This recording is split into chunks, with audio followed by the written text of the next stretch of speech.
welcome back to my YouTube channel. And today we will be talking about my birth experience, how my labor and delivery basically went. And my hair looks a mess, so as I talk to y'all, I will be not really doing much to my hair, but doing something. But yeah, without further ado, let's get straight into the video. Alright, so to start off my video, I got induced, right? So I carried on the smaller side. So the best thing for me was to get induced, which I agreed with because, like I said, I carried small. So a couple of days before I went to the hospital, I had a doctor's appointment. So let's say I had to go to the hospital that Friday. I had to go to my doctor's appointment that Wednesday. No, I got that wrong. Say I had to go to the hospital on a Friday. My doctor's appointment was that Thursday with my OBGYN. I'm at my doctor's appointment because since I was getting induced, they had to put this balloon inside of me to induce my labor. So as I'm getting the balloon put inside of me, right, my water breaks midway, like as they're putting the balloon in me. Not when they're done, not beforehand. As they're doing it, my water breaks. So they're like, oh my god, your water just broke. We're still gonna put the balloon in you even though your water broke to help, you know, the process go by a little smoother, this and that. So they put the balloon in me, and originally I wasn't supposed to go to the hospital until the next day. But since my water broke while they was putting the balloon in me, they was like, okay, we're gonna go ahead and send you over to the hospital. Don't worry about going tomorrow because we need you to go ahead over there. So me and my boyfriend make our way to the hospital. And my OBGYN in my hospital is like literally right there beside each other, like right there. So we go, we get signed in and everything. In the lobby, my water is steady, like going on and on. Like I keep leaking from my water breaking. Cause if you didn't know, or if you didn't watch my other video of what they don't tell you about pregnancy and what they don't tell you about childbirth, if you don't know, sometimes your water can be a big gush, and then in some cases your water can break, and then you'll be still leaking, like constantly leaking afterwards. And that's how I was. I constantly leaked. So I'm in the lobby waiting for them to call me and my boyfriend back, sitting inside of a wheelchair. I'm steady leaking. Like I was leaking to the point where they had to give me like to sit on the chair so that it didn't leak on the chair. So they gave me that, and I was legit probably sitting in that lobby longer than I should have been. So I'm sitting in the lobby, and then my nurse comes. She asking me, oh, do you know what pediatrician you're gonna use? What's your birth plan? And I'm just telling her all this information about what I want to do, how I want to do everything. When we get to the room, we get inside of this big room. I mean, it was literally like a mini apartment, and that's inside that room. So we get there. She gives me like this care package type of bag with a whole bunch of stuff in it. She takes me in the bathroom. She shows me how to use everything. She's making sure I can physically use the bathroom. Then, you know, you get the IV and you get hooked up to this machine. and I get the epidural at first, right? So because I didn't get the epidural, you know, at first I'm doing good. Like, I'm taking these contractions. I'm like, I got this. Like, at first I was like, yes, I got this. Usually you can't eat. It was like, okay, here's what we're gonna do. Because my doctor wasn't there at the time, and my doctor had about maybe 30 minutes at the time before she comes. She was like, okay, here's what we're gonna do. Go ahead and grab you something to eat. Then once you eat that, just don't eat anything else. Okay, so I get me something to eat. Well, I said my boyfriend went to the cafeteria, got me something to eat. I'm eating. After that, you can only have ice chips. The contractions start picking up and picking up and picking up. At this point, I am dying in pain because at this point, I still have no epidural. So I'm like, okay. They tell me like all their options they have for pain. They said, of course, the epidural. Then you have some medicine they put in your IV. So originally, I was like, okay, I want to try the medicine that you put in the IV. So they put the medicine in the IV, and I'm not gonna lie, that helped me out a lot. Like, it lasted for me for about maybe 2 hours. I did that. I don't know how dilated I was at that point. I don't even think I was like 3 centimeters, not gonna lie. So I got there maybe around like 4 o'clock.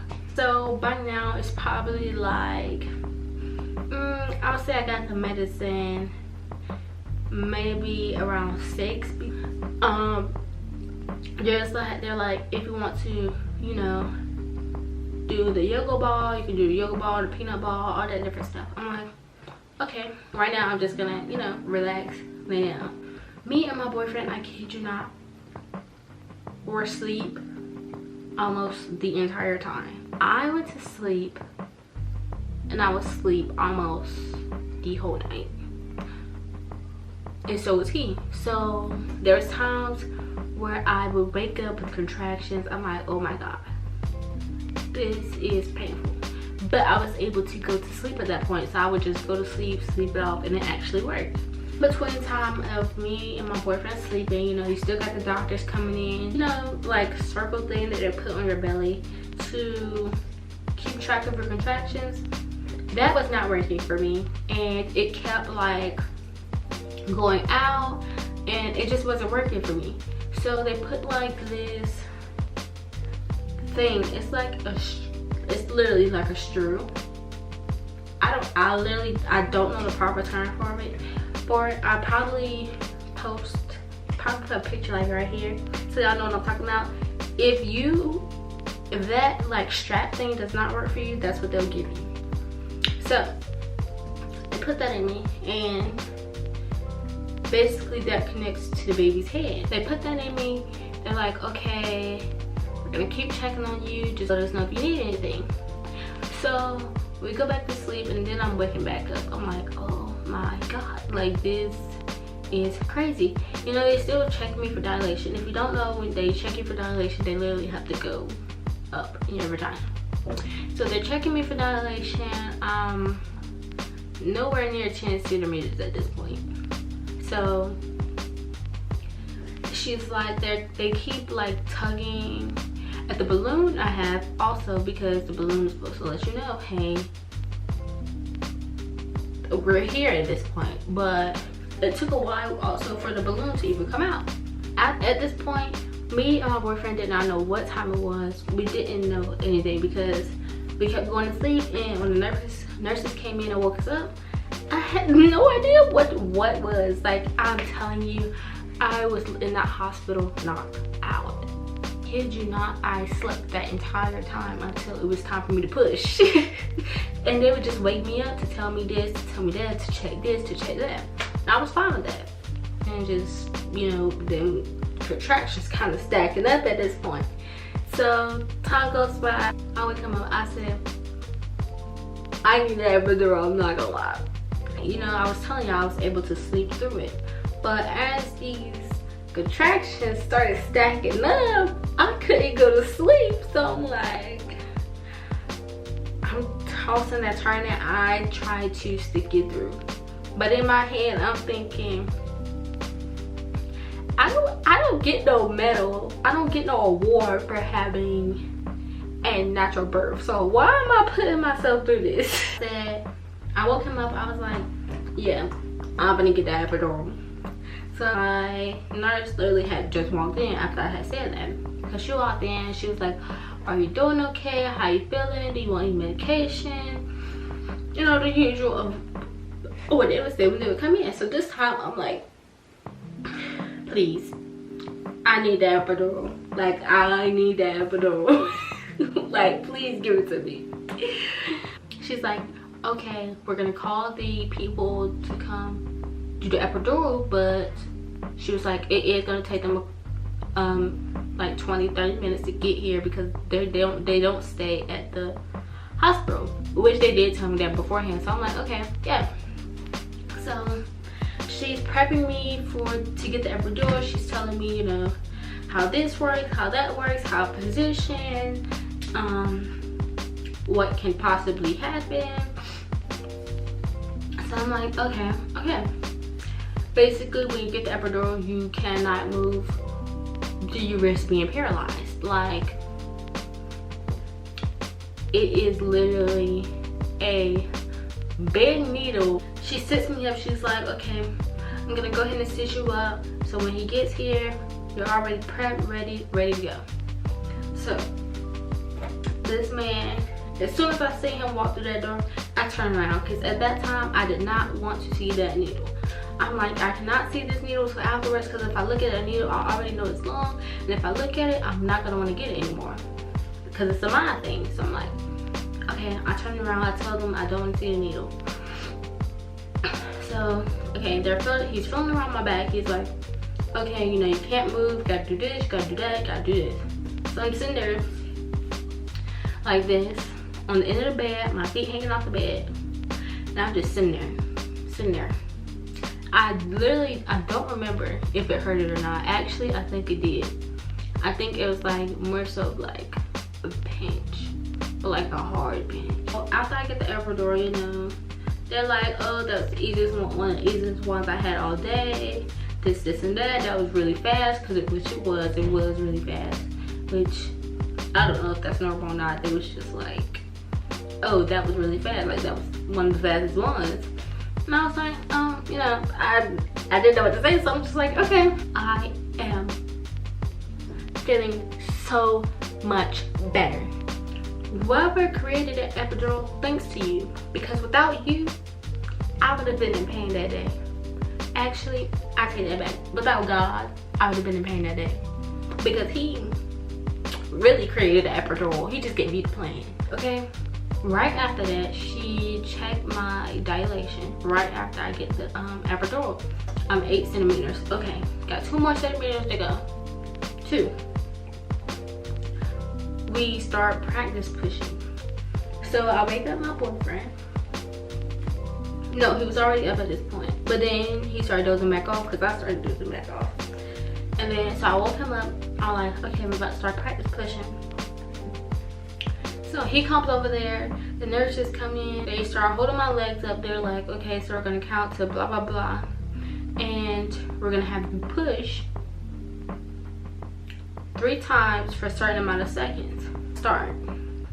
I'm like, they're like, push. So I'm pushing. They're like, 1, 2, 3, 4, 5, 6, 7, 8, 9, 10. Then you stop.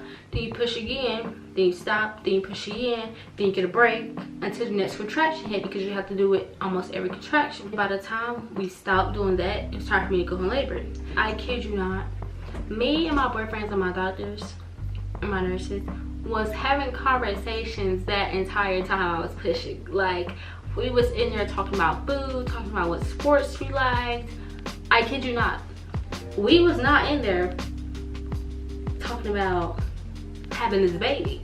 We was having that baby, but talking about food. They tell me push, push, push. Y'all, I push as hard as I can. Tell me why they talking about some slow down, because my baby almost flew out. They told me to push harder, so I'm like, I have no idea when my camera got off right in.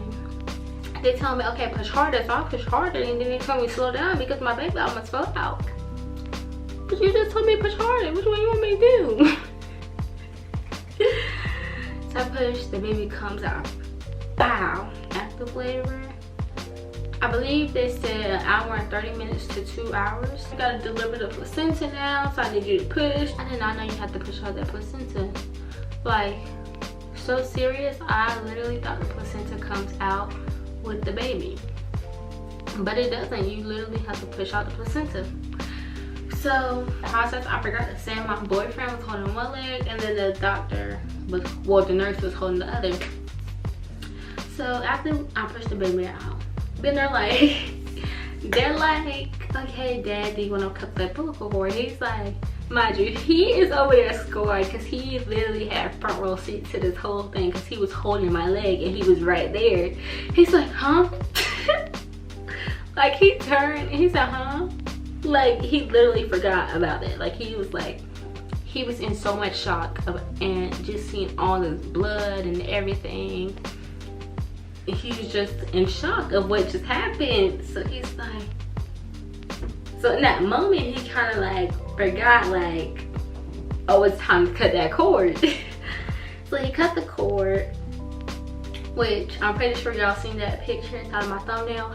Oh my god, my nurse was so freaking nice. All my nurses, all my doctors were so nice. She was literally like, we're gonna record this for you. Like, she was like, go ahead, give me your phone so when everything's happening I can take pictures of y'all. She literally took pictures of us. Like, she took the picture of him cutting the umbilical cord. She took a picture of me and the baby when the baby first came out. Like, she was amazing, hands down.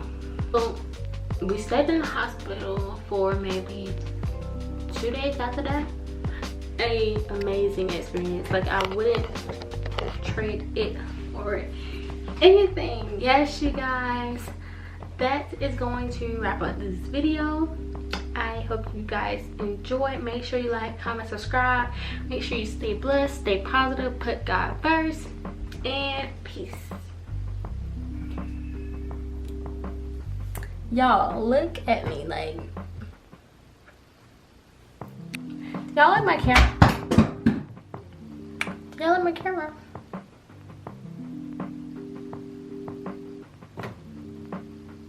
Y'all, I literally filmed a whole unboxing video with my camera, but honestly, because I've had it since I like restarted my YouTube channel, but honestly I'm not gonna post that video because I didn't like the way it turned out. So I guess I'll just show y'all right now. Y'all see it? Like, it's so amazing. Y'all see that picture up there? It's so amazing, y'all. But yes, before I rudely came back because y'all thought this video was gonna end, but now it is. So make sure you guys like, comment, and subscribe, and like I said, put God first, and peace and blessings.